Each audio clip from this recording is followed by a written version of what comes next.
Hi, this is Steve Merril, WagerTalk.com, back with your big college football three-game preview for this Saturday, and it's November 7th. As we are in November, it's crunch time in college football. I'm going to preview the three biggest national TV games. These are the three biggest games of the week in college football. I'm going to give you my power ratings and the way I lean in all three of these games in just a moment.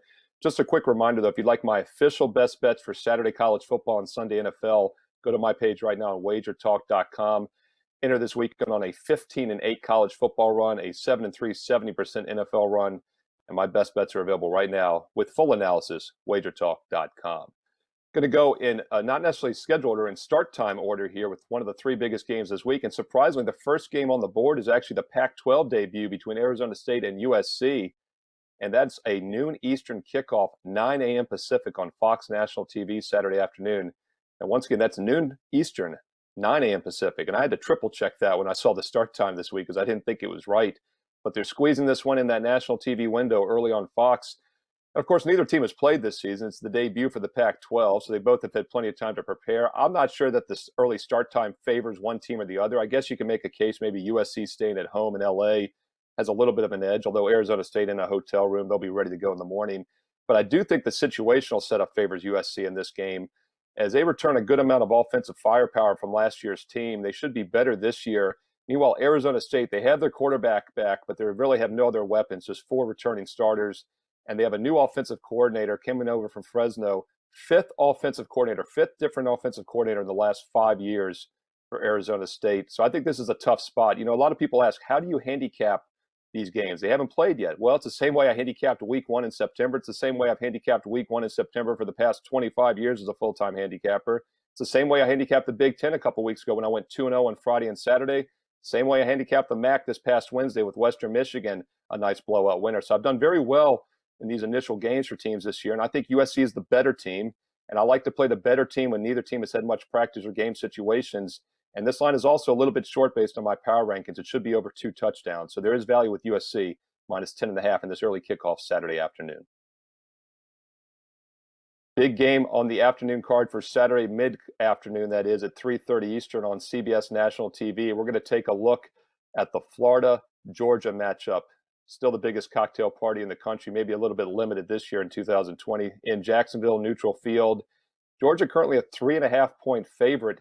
My power ratings actually favor the Georgia Bulldogs by 7 points in this game, so I do think the line is a little short. However, they could have 3 to 4 defensive players out for this game. Interesting enough, though, the over-under line has dropped from 54 down to 52.5 this week, even though Georgia does have some injury concerns on defense. With that said, though, I do think the value is with Georgia. As I mentioned earlier, they should be about a 7-point favorite, all things equal in this game. So at 3.5, there is some value. By the way, I've seen a couple threes out there. So by kickoff on Saturday afternoon, this line might be 3 or more locations. That 3 is such a key number in football. It's the most key number in all of sports betting. 8 to 9% of the time, a favorite wins by exactly a field goal. So if you can find minus 3 or less with Georgia, I think they're worth a look here based on line value. I also like the fact, even with the injuries, they still have the better defensive unit. They give up only 16 points a game, only 4.5 yards per play. Florida allowing 29 points a game and 5.8 yards per play. Now, the Gators have been the better offensive team this year, no question about it. But in a competitively priced game, a very important game, I'll lean towards the better defensive team with that line value. Georgia Bulldogs currently minus 3.5, but you might be able to find some minus 3 or lesses out there if you shop around. Huge game for Saturday night. Biggest game on the board this week goes at 7:30 Eastern on NBC National TV. Clemson Tigers travel to Notre Dame. Of course, the big news last week, a couple days before the game was played against Boston College, they lose their star quarterback, Trevor Lawrence, testing positive to COVID. He is still out again this week, the likely number 1 NFL draft pick, the favorite to win the Heisman Trophy coming in this year.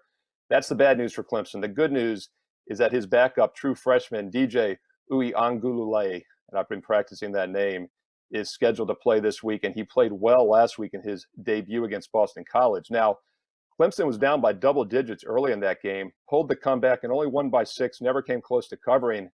But Uiagalelei played well, and that's important because it's his first start. He went 30 for 41, 342 passing yards, 8.5 yards per pass, no interceptions, 2 touchdowns.